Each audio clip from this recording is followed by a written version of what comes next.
নমস্কার, হবি অব সুলেখায় প্রত্যেক দর্শককে স্বাগত। কত সুন্দর দেখো সবুজ উদ্ভিদ।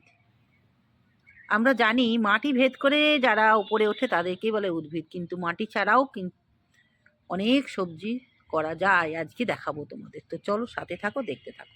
আমি বলবো, আমি এই ছাদ বাগানে সবজি চাষ করতে গেলে বড় ছিদ্রযুক্ত ঝুড়ি কেন নির্বাচন করি, তার একটাই কারণ, বড় ছিদ্র হলে তাতে শিকড়গুলো আলো বাতাস বেশি পায় আর জলটা তাড়াতাড়ি বেরিয়ে যায়। এই দুটো কারণ, সেই জন্যই আমি ঝুড়িতে, আর খুব সহজে এক জায়গা থেকে আরেক জায়গায় নিয়ে যাওয়া হয়, বড় জায়গা পাওয়া যায়। আমি বেশ কিছু মিডিয়া তৈরি করেছি করব বলে। এটা হচ্ছে ফুল, ঠাকুরের যে ফুল আমার প্রতিদিন অনেক ফুল আমি ঠাকুরকে দিই, সেইগুলোই শুকিয়ে শুকিয়ে রাখছি। তার মধ্যে আমি কিছু চাষ করব, এটা একটা গেল। পাচ্ছ আমার যে বাড়িতে সবুজ যে কোনো সবজি খোসা, ফলের খোসা কাঁচা, সেগুলোকে শুকিয়ে নিয়ে তার মধ্যে পালং শাক রোপণ করেছি। ঝুড়িটার অবস্থা খুব মানে খারাপ, কারণ এর বয়স মোটামুটি 4 বছর, এই 3.5 বছর হতে চললো, আর এই বছরেই হয়তো শেষ। তো যাই হোক, দেখতেই পাচ্ছ এই পালং শাক আমার 2বার খাওয়া হয়ে গেছে, আবারও 3বারের জন্য মাথা উঁচু করে উঠছে। এখানেও পাশে যেটা দেখাচ্ছি এটা কিন্তু আমি লাগাইনি, এই মিডিয়াটা তোমার সবজি পচা, তার সঙ্গে একটু মাটি মেশানো আছে। এখানে এই যে গোড়া সমেত বাজার থেকে এনেছিল আমার হাজব্যান্ড, সেই গোড়াগুলোকে রোপণ করে দিয়েছিলাম, তাতেই কি সুন্দর হয়েছে দেখো। এগুলো করার অর্থ হচ্ছে আমরা কোনো জিনিস ফেলবো না, এটাই হচ্ছে আমাদের সংকল্প। হচ্ছে কুলেখাড়া শাক বাজার থেকে এনেছিল, তো লাগিয়েছিলাম, একটা মাত্র হয়েছে, সব হয়নি। তার কারণ আমার মনে হয় কাণ্ডগুলো অতটা পুষ্ট ছিল না, মানে কাণ্ড যদি পুষ্ট হয় তবে কিন্তু গাছ হয়। একটু লঙ্কা হয়েছে দেখো, অনেক ধরনের লঙ্কা গাছ নিয়ে এসেছিলাম, একটি মাত্র লঙ্কা হয়েছে, আর এটা একটু বৃদ্ধি পাচ্ছে। মিডিয়াগুলো দেওয়া হয়েছে পচা সবজি পচা অংশ, তার সঙ্গে খানিকটা মাটি মিশিয়ে। ফুল চলে এসেছে আমার বেগুন গাছে, ভীষণ ভালো লাগছে দর্শক বন্ধু। আর এখানে একটা লঙ্কা গাছ ছিল, সেটা একটু অবস্থা খারাপ হয়ে গেছে।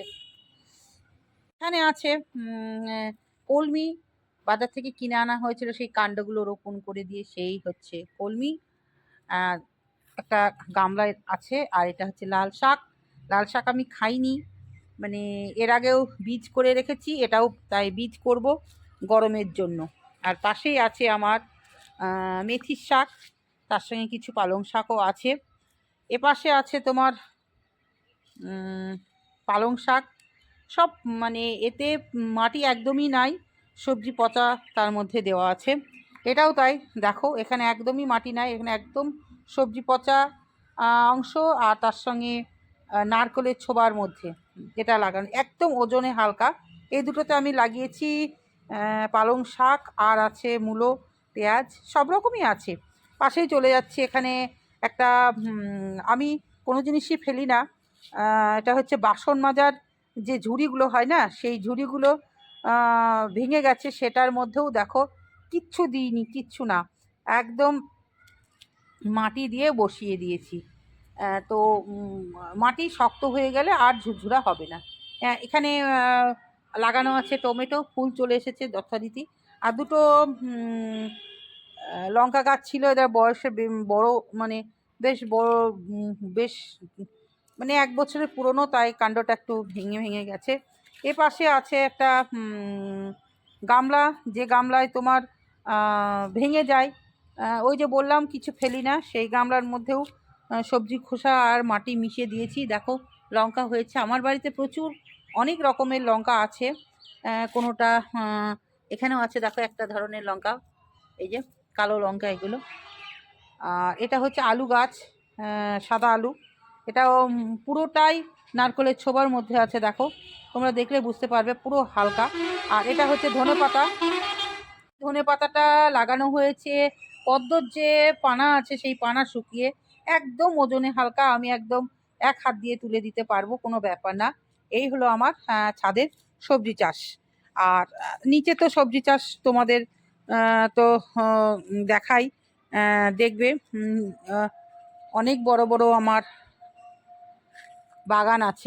আমার নিজের সবজি চাষ, এখানে বরবটি, বিনস, তারপরে আছে তোমার এখানে ফুলকপি, বাঁধাকপি, ওলকপি সব চলে এসেছে যথারীতি, খুব সুন্দর সুন্দর, বেশ বড় বড় হচ্ছে। তারপরে এখানে আছে ধনেপাতা আছে, পালং শাক আছে, বিট আছে, ছোলার শাক আছে, তারপরে মটর শাক আছে, মূলো আছে, পেঁয়াজ আছে, রসুন আছে, আদা আছে, টমেটো আছে, বেগুন আছে, সব মিলিয়ে কিন্তু গোটা বাগানটা সুন্দর করে আমার লাগানো হয়েছে দর্শক বন্ধু। অবশ্যই কাছে গিয়ে তোমাদের দেখাবো একদিন, দূর থেকে দেখাচ্ছি, ভীষণই সুন্দর। এই বাগানটা একদম এবছরের নতুন নেওয়া হয়েছে। তার মাঝখানে দেখো কি সুন্দর দেশি গাঁদা, আর ওইদিকে দূরে আছে এটা হচ্ছে রক্তগাঁদা। এই যে দেখো রক্তগাঁদা আছে, এই যে এটা হচ্ছে রক্তগাঁদা, খুব সুন্দর হয়েছে, ভীষণ সুন্দর হয়েছে। সব মিলিয়ে খুব সুন্দর বাগান। আর তুলে খাওয়া শুরু হয়ে গেছে, সব রকমই নিয়ে খাওয়া হচ্ছে, একদম বাড়ির সবজি, বুঝতেই পারছো ভীষণ ভালো লাগে। সবজি বাগানেও তোমার আছে আলু আছে, তারপরে ফুলকপি, বাঁধাকপি, ওলকপি, রসুন, পেঁয়াজ, সব রকম কিন্তু এখানে চাষ করা হয়েছে দর্শক বন্ধু, ভীষণ সুন্দর।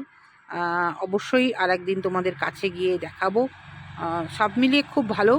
আর ওই পাশটায় হচ্ছে আমার বিশাল বড় বাগান আছে, সে বাগানেরও সবজি চাষ তোমাদের দেখিয়েছি। আজকের এই আমার বাড়ির সবজি চাষ কেমন লাগলো, মাটি ছাড়াও বা ধনেপাতা কেমন লাগলো অবশ্যই জানাবে। এখন আমি কিছুই খেতে দিচ্ছি না, জাস্ট জল খেতে দিচ্ছি। সার বললে বলবে যে বলছে, একদম সার দিই না, কারণ সার দেওয়া আমি একদমই পছন্দ করি না।